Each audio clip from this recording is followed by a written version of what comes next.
It's 11 a.m. and you're taxiing down the runway aboard an A-10 Warthog, one of the deadliest weapons in the United States military.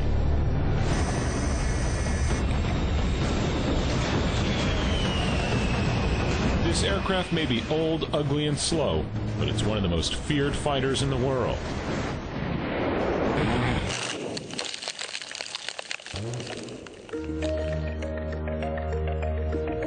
To demonstrate the A-10's capabilities, the Air Force provided the Daily with unprecedented access.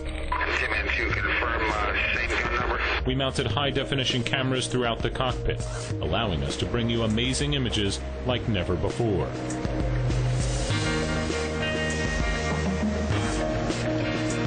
I'm Scott Redmond, Captain Scott Redmond. I'm an attack pilot in the A-10C Warthog. We call it the Hog. The A-10C has proven to be the most relevant aircraft in this war that we're fighting right now. And it's extremely capable of performing its mission of close air support. It's the only aircraft ever built to perform that mission solely. It can fly low, it can get slow, and it can handle maneuvering in that regime as well.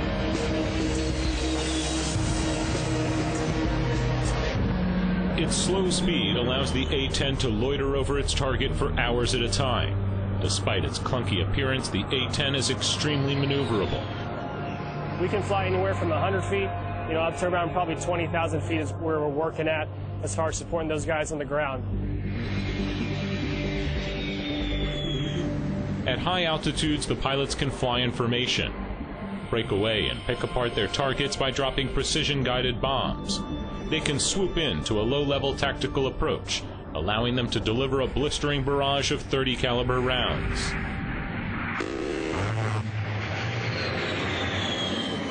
The 30mm cannon was primarily built to destroy tanks from the former Soviet Union. But right now, it's pretty much the most flexible weapon we have. This thing's a monster, a 30mm Gatling gun, a cannon on the tip of the A-10, its most powerful weapon. The pilot has to bring this plane into a dive and align that cannon with whatever it's firing at. A single round out of this gun is about that big and can rip right through a tank. The sound of the gun is one of its most identifiable characteristics. The bullets actually go faster than the speed of sound. When you're on the ground, you get in a hostile firefight. Those A-10s, when you hear them coming in, it's the sweetest sound you can hear. You see the rounds impacting exactly where you told them to. You hear the sound of them firing. And you know that those bad guys, they're not having a good day. The plane is literally built around the gun. It's 19 feet long, weighs more than 4,000 pounds, and it's capable of laying down 4,000 rounds a minute, more than 70 rounds a second. When you shoot the A-10, the 30mm, the aircraft shakes pretty violently. It feels like the aircraft's about to explode the first time it happens to you. That never gets old. The target is no match for the A-10's cannon. The armor-piercing rounds are 11 inches long, weigh 1.5 pounds, and travel at 3,200 feet per second. The pilot takes evasive action. He circles the target, assesses the damage, then increases altitude and climbs to safety. The A-10 is designed to survive a direct hit from armor-piercing rounds and explosive projectiles. Its entire cockpit, flight controls, and hydraulics are surrounded by 1,200 pounds of titanium. This aircraft was looking to be put away, I guess you'd say, really before Desert Storm 1. Desert Storm 1, the A-10 proved itself to be extremely formidable aircraft as far as close air support, raised a lot of eyebrows. The A-10's success rate was off the chart. Saddam's army watched in horror. A-10s flew more than 8,000 sorties, destroyed more than 900 tanks, and demolished more than 2,000 military vehicles.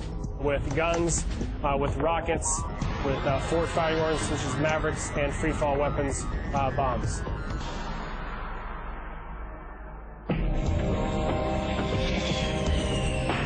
Since then, the A-10 has played a critical role in every major conflict. There's no aircraft that we have right now that can do what the A-10 does because it was built to do close air support and because it has a 30mm gun. Nothing will ever truly replace this aircraft. At Moody Air Force Base, pilots train alongside an elite team of pararescuemen, special forces that drop into hostile territory to rescue injured soldiers and bring them back alive.